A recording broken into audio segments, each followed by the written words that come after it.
Bom dia, turma. Bom dia, nono ano. Bom dia a todos, tá? Hoje, né, estamos iniciando mais uma semana, que seja uma semana de paz.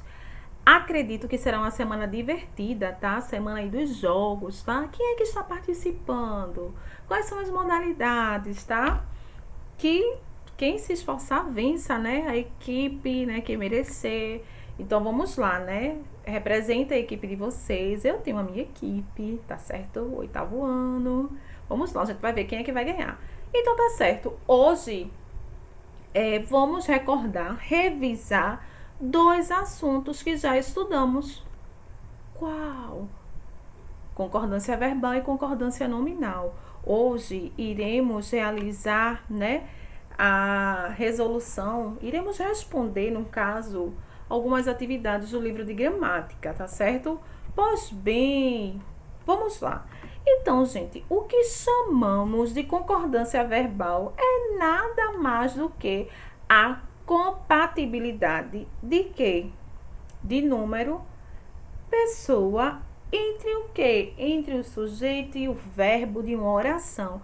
Então, eu quero dizer que o quê? Que se o sujeito está no singular, o verbo também deve estar. Se o sujeito estiver no plural, o verbo também estará, tá? Vamos lá. Eu adoro quando as flores desabrocham na primavera. Elas adoram. Cristina e Eva entraram no hospital. Vamos lá. Vamos ver o exemplo de concordância em número, tá? Concordância verbal, tá, gente? Essa primeira etapa. Então, Paula é a minha melhor amiga, tá? E Paula e Luciana são as minhas melhores amigas. Gente, vai só, vocês podem ficar um pouco assim, sem entender, mas eu vou utilizar uma canetinha aqui, vê só. Paula. Então, aqui está o quê? O verbo concorda com Paula, só tem um núcleo, tá? Um sujeito aí, que é o sujeito, né? Paula. Então, o verbo, ele concorda com o sujeito. Se o sujeito é simples, então, singular, tá? Dependendo. Agora, embaixo, já vai para o plural, né? Que é são. São já está no plural. Por quê? Porque tem Paula e Luciana, tá certo? Agora, quando a concordância é em pessoa, tá? Vamos lá. Eu gosto, tá? De estudar. Tu gostas, tá? Ela gosta, então vocês vejam aí, tá? Agora, existem casos específicos de concordância verbal, tá?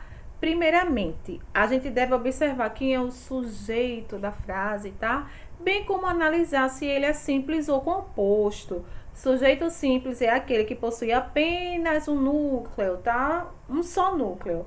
Então, portanto, a concordância será mais direta, tipo, ela é a minha melhor amiga. Ela é minha melhor amiga. Então, sujeito simples, tá? E composto. Eu disse que eles foram à minha casa ontem. Então, veja só. Sujeito composto, né? Dos núcleos. Gente, no caso do sujeito coletivo, né, tá? Nessa situação, o verbo ele pode ficar no singular, tá? Tipo, a multidão. A gente sabe que quando se trata de coletivo, a gente está englobando ali o grupo, tá? Mas pode ocorrer uma exceção, tá? Se esse coletivo ele vier especificado, tá? Se ele vier especificado, o verbo ele pode tanto ser conjugado no plural ou no singular. Tipo, a multidão. A multidão de quê? A multidão de fãs ultrapassou ou ultrapassaram o limite, tá? Veja aí. E nomes próprios. A concordância deve ser feita considerando a presença ou não de artigos, tá?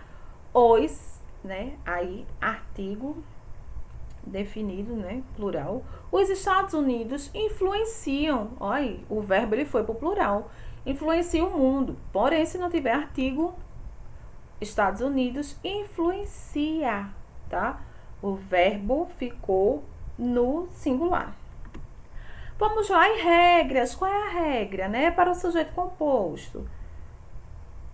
Então, vê se for formados por sinônimos, tá? O verbo tanto pode ir para o plural, como pode ficar no singular e concordar com o núcleo mais próximo.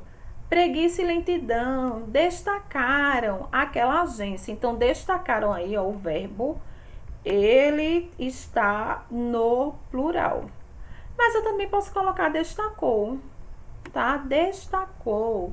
Então, concorda com o núcleo mais próximo, tá? E quando o sujeito ele está ligado pela partícula ou, tá? O verbo vai para o plural. Quando a oração estiver se referindo a todos os elementos do sujeito. Vê só, doces ou chocolate desagradam ao menino, tá? E quando os sujeitos são ligados por nem, o verbo vai para o plural. Nem chuva, nem frio são. Olha aí o verbo são, tá? Aqui, ó. Então, está no plural. Vamos para o próximo. Vamos agora para a concordância nominal, tá? Tudo isso vocês já sabem, vocês já estudaram. Vamos apenas recordar um pouco. Gente, concordância trata-se especificamente de gênero e número que deve ocorrer entre o nome, tá? O substantivo, ou entre outros termos da sentença, tá? Que o modificam. Adjetivos, artigos, pronomes ou até mesmo os numerais. Vamos lá. Além dessa regra geral, há casos específicos que podem gerar muitas dúvidas, como que ocorrem expressões é proibido, menos anexo meio.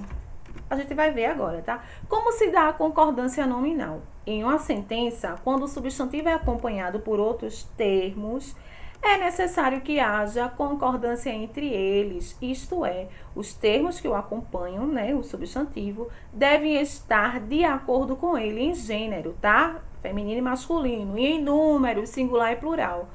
A regra mais comum na língua portuguesa a respeito do gênero e do número dos substantivos é a terminação das palavras de acordo com essas características, tá? Olha aí, masculino, o que? Singular, terminou com O, plural, os, feminino, a e a, no caso, no singular, e plural, as, né? Olha o exemplo aí, meu filho é bonito, olha isso aí, o que toda mãe diz, tá?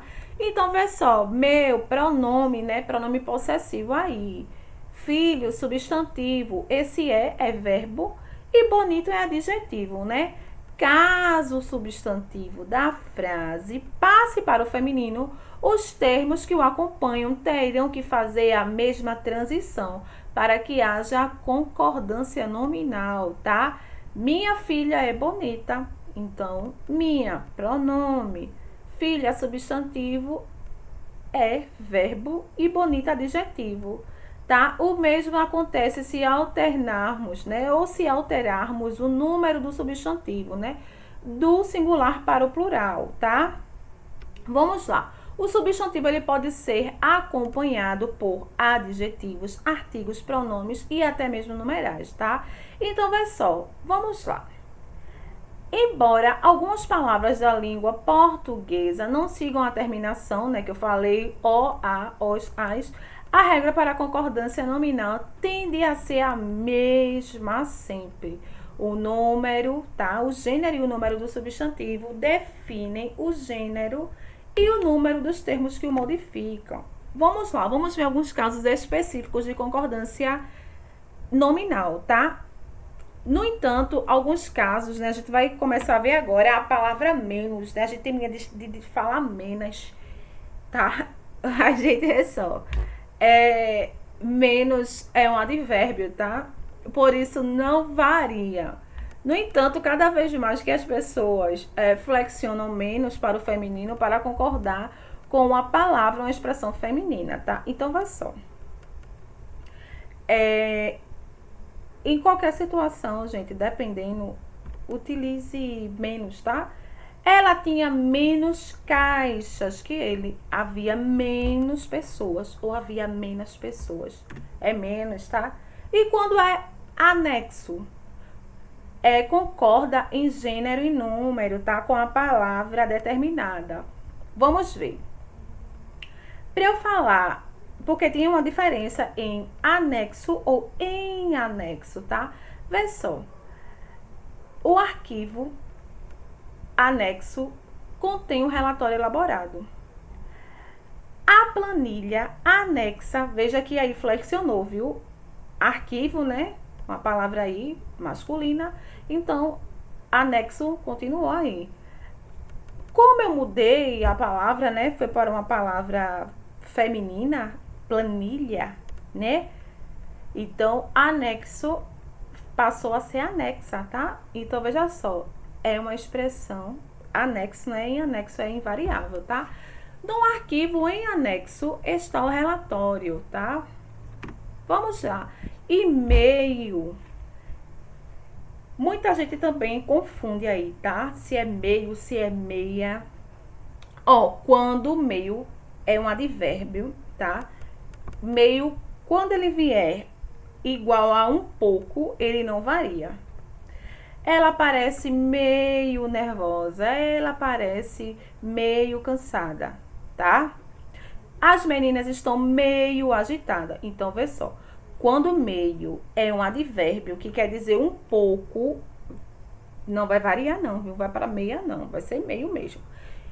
Vamos lá. A mulher está meio cansada. Meio altera o adjetivo cansada, né? E não o substantivo mulher, tá certo? Vamos lá. Agora, quando o meio, ele é um numeral que é igual a metade, ele vai variar. Tomei meia xícara, tá? Se meio aí vier como numeral, varia assim. Joguei fora, tá? Meio biscoito. E a palavra é bastante.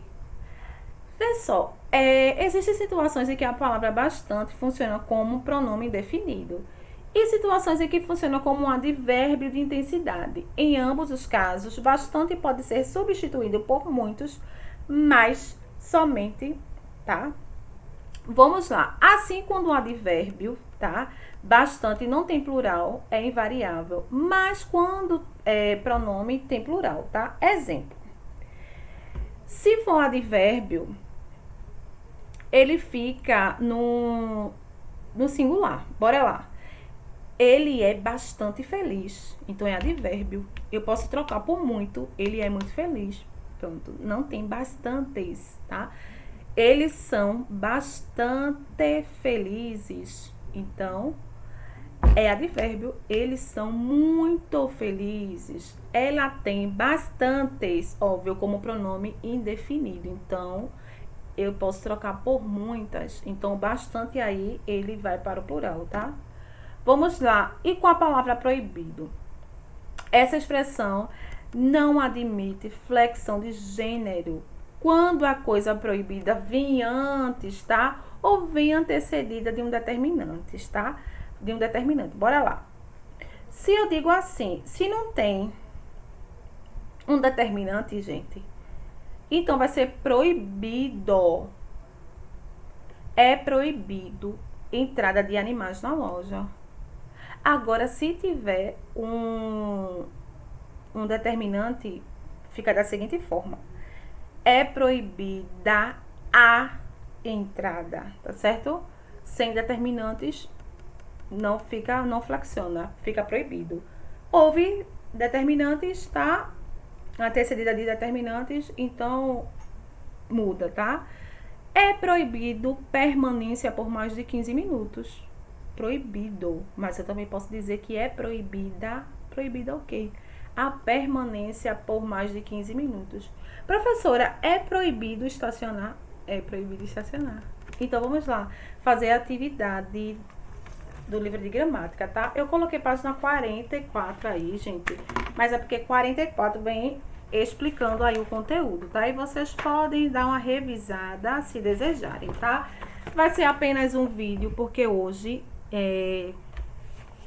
eu não vou estar dividindo, tá? Geralmente eu explico e depois faço a atividade, mas não. Hoje, como vocês têm abertura, né, dos jogos, eu preferi fazer um vídeo só. Bora lá, página 57, tá? Depois de uma aula sobre a Primeira Guerra Mundial, vocês vão ter que ler, tá? o professor de história pediu que os alunos elaborassem um resumo sobre o tema, apresentando os principais fatos ocorridos. Um dos alunos apresentou o texto a seguir, tá? Vamos lá. Ao ler o texto do aluno, o professor de história percebeu que alguns desvios da norma padrão da língua.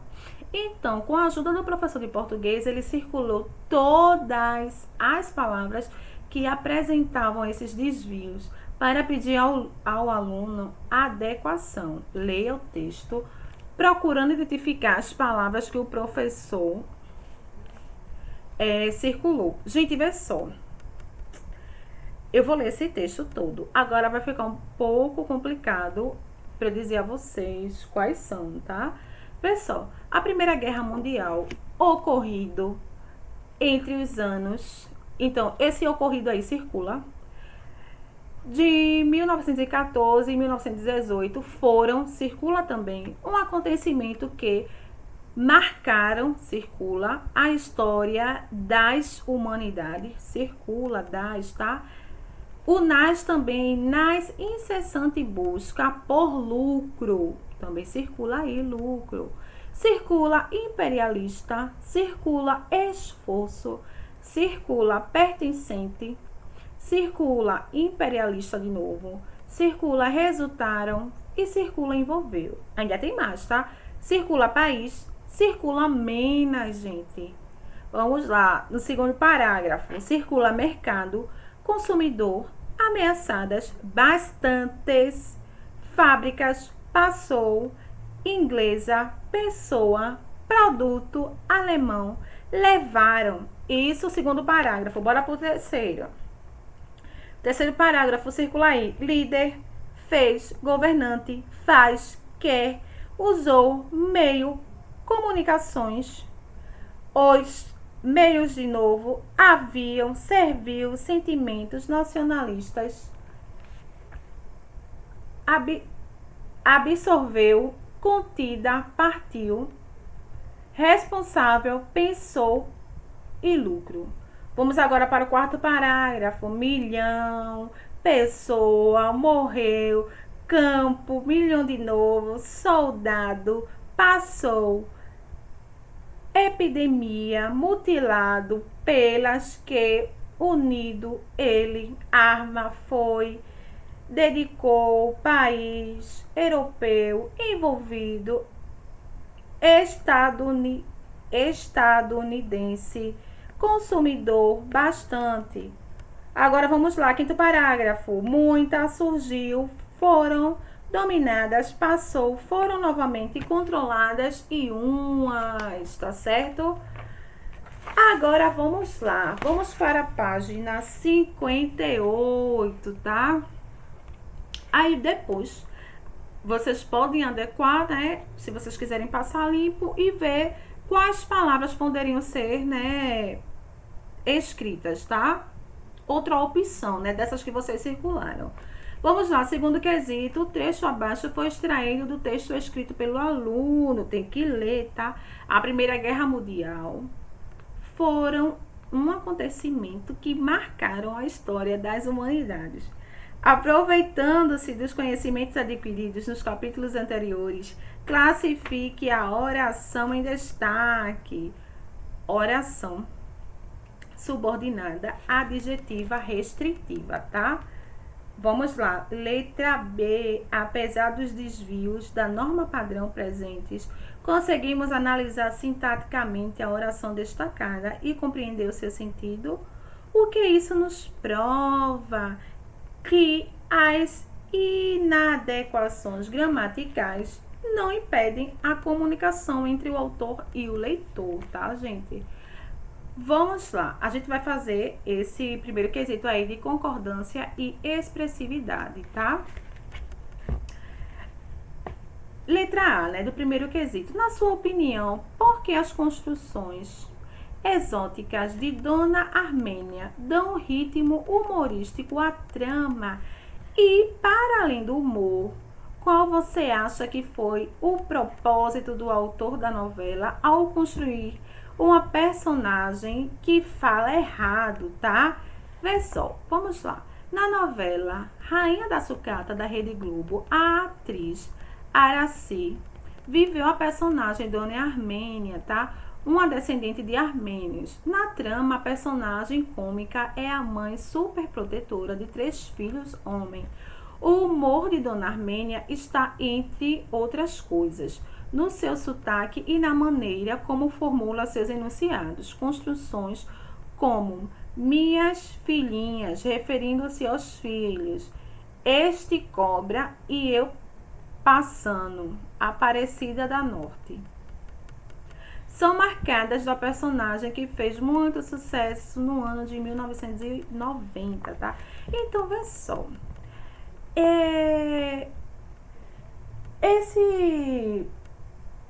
Essas construções, gente, nos indica que essa personagem não é brasileira e que, portanto, aprendeu português como a segunda língua, tá?